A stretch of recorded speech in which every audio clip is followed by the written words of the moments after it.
Les associations aujourd'hui sont confrontées à plusieurs problématiques.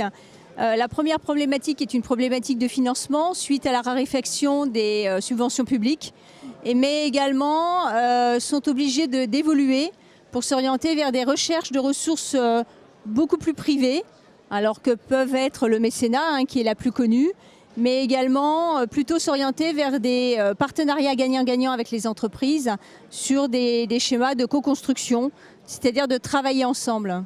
On avait ce matin d'ailleurs dans notre conférence évoqué l'exemple de SATD, qui est une société qui crée des terrains de sport et de loisirs, des parcs pour enfants, enfin des jeux d'enfants, et qui a monté, qui s'est rapproché d'une association pour personnes handicapées, et qui a permis effectivement de travailler ensemble pour créer des balancelles, des jeux pour enfants handicapés qui puissent aussi servir à des enfants, on va dire, non handicapés. Voilà.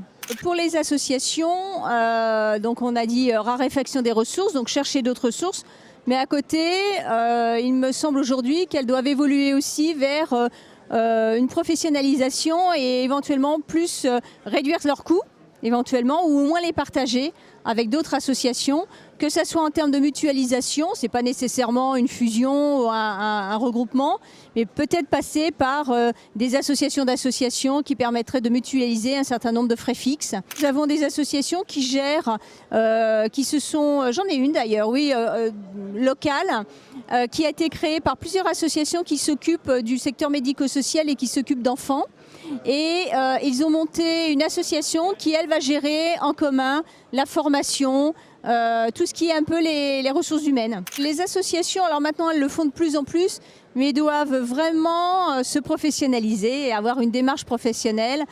C'est assez difficile parce que elles sont gérées par des bénévoles et ils font avec leur temps.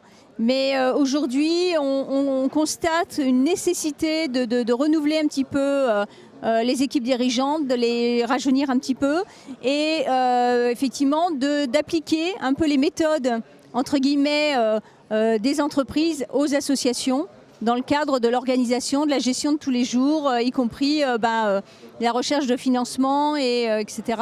Tout en gardant l'âme d'être association et du projet associatif. Je pense qu'il y a pas mal d'organismes. Alors il y a effectivement nos professions, entre autres, je vais commencer par nous-mêmes, ça se fait pas, mais donc les experts comptables et les commissaires aux comptes.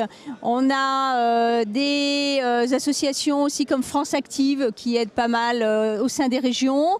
Vous avez aussi les DLA qui sont les dispositifs locaux d'accompagnement qui aident bien, alors là qui était des dispositifs qui sont payés par l'État, par la collectivité, mais qui aident aussi les associations à se restructurer et éventuellement à chercher d'autres sources de développement, en clair. Aujourd'hui, globalement, au niveau de l'Europe, c'est relativement compliqué quand même pour les associations parce que les lois changent, on ne sait plus bien si on peut verser des subventions ou pas.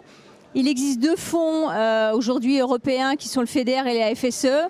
Et le FSE, généralement, c'est très lourd pour les associations, notamment les associations de petite taille, parce qu'il y a des dossiers très importants à monter, etc. C'est un des moyens de financement, mais aujourd'hui, je pense qu'il n'est pas nécessairement très utilisé par les associations. Je pense qu'il est méconnu, je pense qu'il n'est pas simple non plus d'y avoir accès. Et troisième point, ça demande une énergie et un savoir-faire de monter un dossier FSE, c'est relativement compliqué. Et il faut avoir des ressources en interne pour le faire. Et ça, les associations, alors tout dépend de leur taille, mais n'ont pas ces ressources internes, généralement.